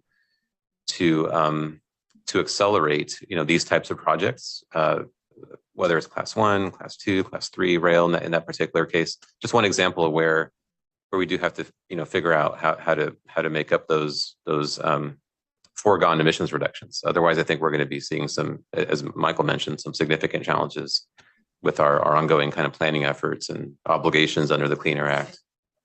So just not a whole lot more to add. To appreciate CARB, I think, starting the conversation here, and I think it's an ongoing conversation. Thank you, Samir. Mr.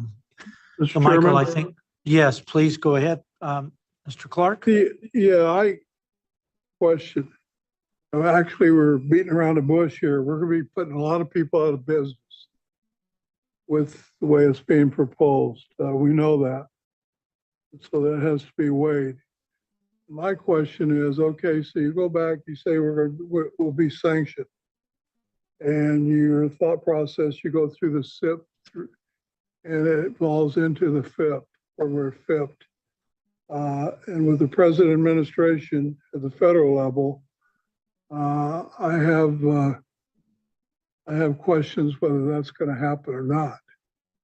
There's it's a new regime, and it's going to be involved with EPA. So I'm not trying to complicate it, but I have to also say that, representing industry ag, I'm real concerned about a lot of these folks being able to stay in business.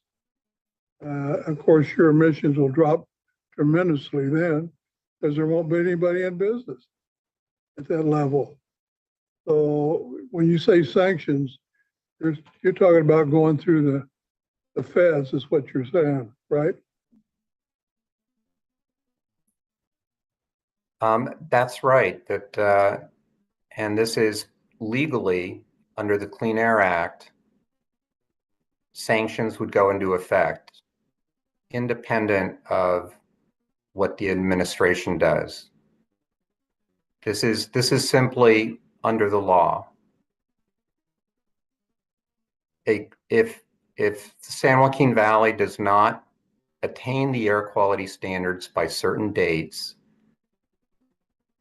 then it risks going into sanctions with the loss of federal highway funds. Okay, so that is simply the law. Yeah, but here's the thing. I mean, if you're putting people out of business, about a road deal, come on. You got a road that's going to nowhere because people are out of work. And I'm not going to belabor, but that's my point and represent industry.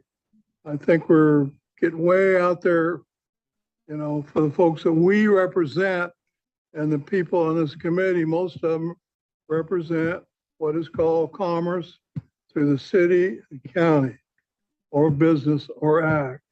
So that's my concern. Thank you, Mr. Chairman. Dennis, please. I think along the lines, Mr. Benjamin, of what Mr. Clark's getting at is and we're finding this, is that it may be the law, but it's the federal administration that implements the law and enforces it.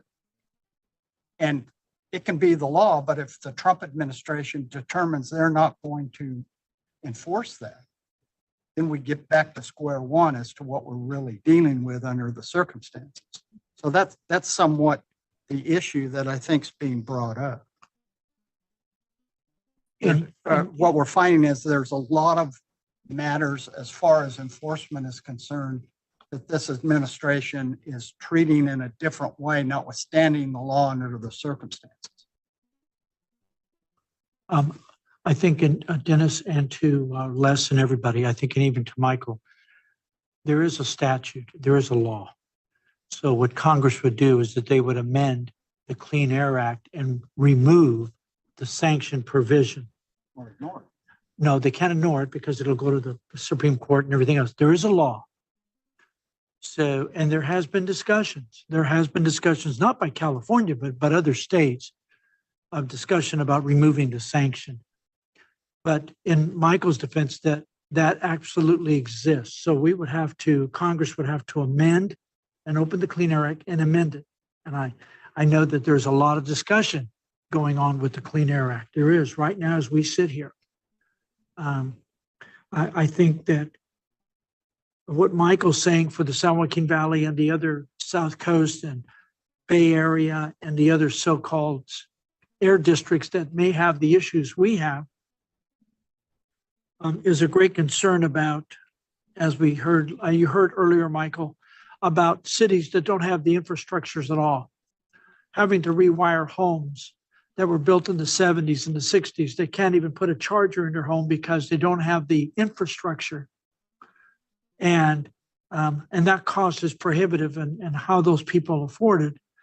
And then down the road today, CARB is doing what it has to do, but also this governor has to be sensitive to what this state is facing and what the country is facing.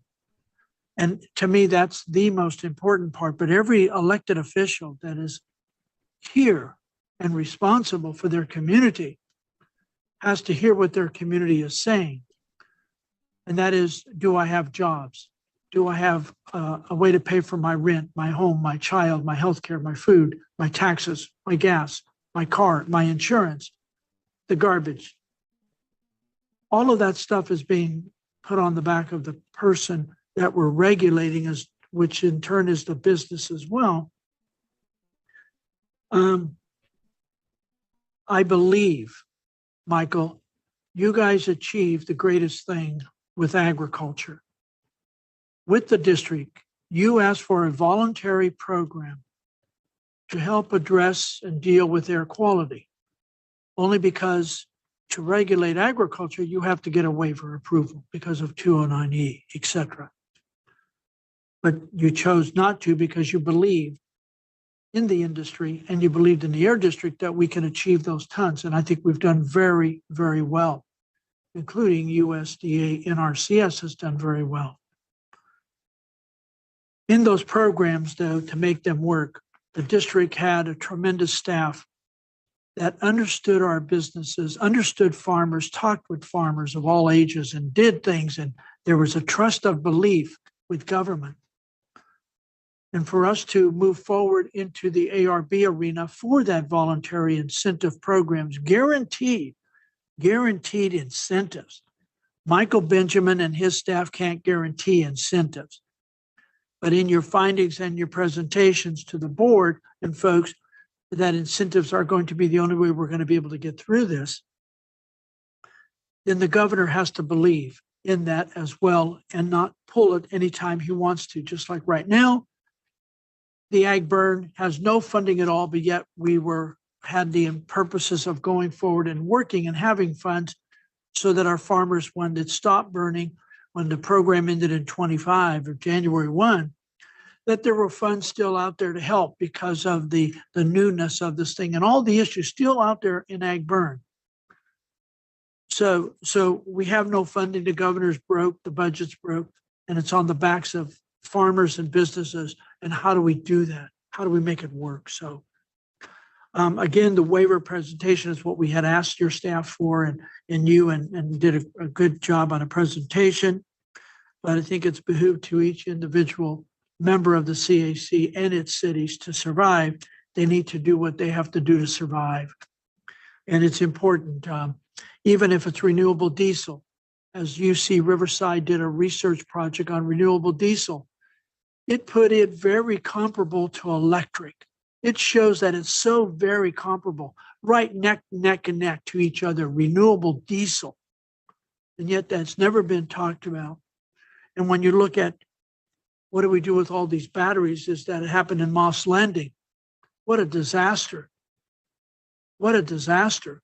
And suddenly having all of this, 1.6 million trucks with all electric batteries, I can just see that.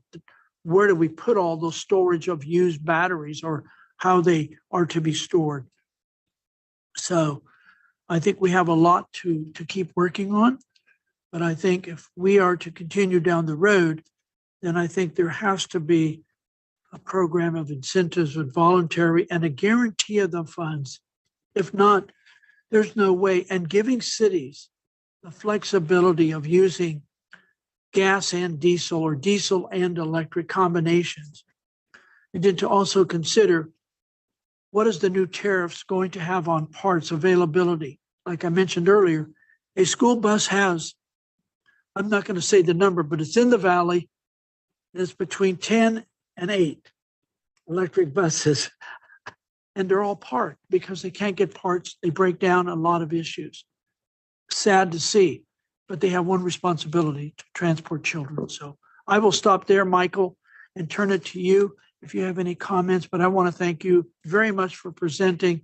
And we asked for this, and I thank you. So, Michael. Thank you for the opportunity, and we are committed to working with Samir and staff of the district to try to find a way through this and avoid sanctions. Thank you for the opportunity. Thank you, Michael, very much. I didn't do the public on this item, but I'm going to go to the public in the north. Any comments from the public before you leave, Michael, just before you leave? So No public comments in the north. okay, let me go to the south. Public comment. No public comment in Bakersfield. Great. Here, Fresno. And Seeing online? none and none online. Okay, great. Michael, thank you so much. Appreciate it. Okay, let's go to item number 13, 617, Stephanie, and then Carb as well. So Stephanie. Hi. Good afternoon, Chair Pro Tem and members of the CIC. My name is Stephanie Ng. I'm a program manager in our Community Strategies and Resources Department. I know there are a few new members today, just so by way of really brief background. Assembly Bill 617 or AB 617 does require CARB and air districts to do a variety of things, which include developing and implementing additional emissions reporting, monitoring, reduction plans, and implementing clean air strategies in collaboration with community to reduce air pollution in disadvantaged communities. CARB has selected 4 communities in the Valley to undergo this process. We have South Central Fresno, Shafter, Stockton, and Arvin Lamont, and we have been working in all 4 of these CARB selected communities to implement AB 617. Just a few updates of things that we've been doing since our last update here. In February, we held a combined lawnmower exchange and tune-in, tune-up, so that's a vehicle repair program in our Arvin Lamont community in partnership with Valley Clean Air Now. We exchanged 282 older polluting gas-powered lawnmowers with free zero-emission lawnmowers.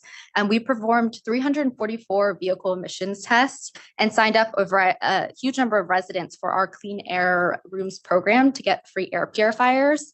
And so we have found these events to be super crucial for eliminating barriers for folks participating in these programs, and we get a lot of positive feedback from residents that have participated.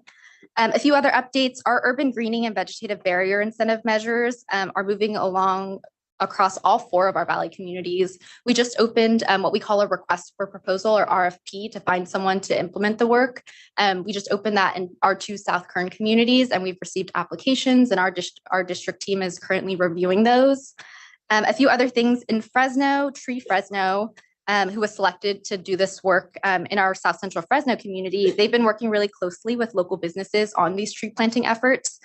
This week, they'll be hosting their 2nd meeting in partnership with OK Produce to bring together essentially local companies and businesses in the South Central Fresno area that are supportive of expanding that tree canopy in the South Central Fresno community. And at the end of this month, they will be they're hosting a tree planting event where they are looking to plant over 160 trees along Highway 180 near Hidalgo Elementary. So those are a few things that we're working on here at the district, and I'm happy to pass over to Brian Moore over at CARB for their update.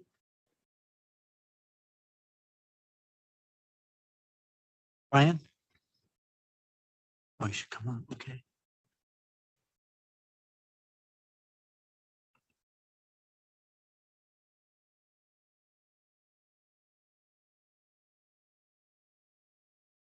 Hello? Hello. Yes, I think I just came over to the panelist room. So thank you, Stephanie.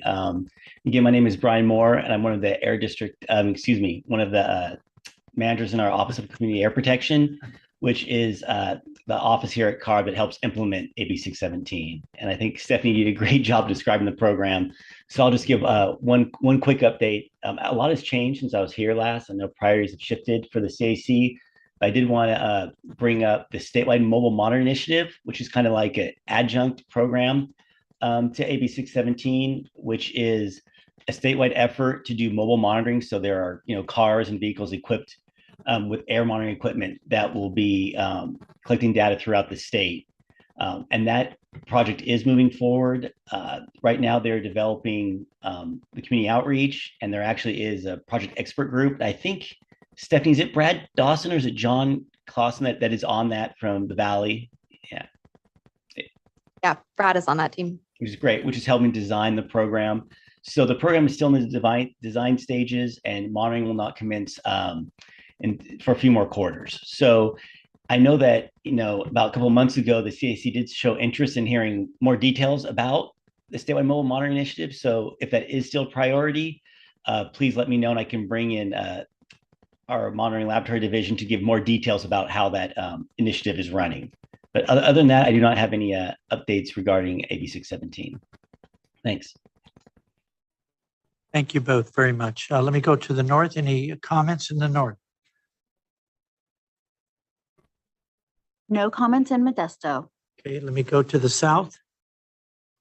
Mr. Chairman, on this car that's driving, what is it, like a windshield survey or what? You're going down the highway and you're putting air in. How's that work? I mean, oh yeah, I can tell for the monitoring platforms are pretty advanced, and I can send technical details or pictures of these vehicles. They're a vehicle that's equipped with monitors that can pick up black carbon, PM 2.5, PM 10, and some volatile organic compounds. So it's a car that's kind of driven down streets, and it's just collecting the ambient air. And it's kind of like the difference from a stationary monitor where it's in one place and you've got great temporal resolution because you have one place and you see how things change over time. This is kind of the opposite, where you can cover more ground, but you're just getting measurements in time of that location as the car's passing. So it's kind of how's that work? Is the ones that are not moving, this quality insurance is required. Now, how do you do that with driving up and down the street? I'm not quite sure I understand how that's done. The company's Aclima, and they usually what they'll do when they pick an area, it's not just like one pass. They've done some studies in Oakland where they run up and down the streets at various days, and they try to get 20 or 30 passes to see kind of like an average exposure along those routes. But you're right.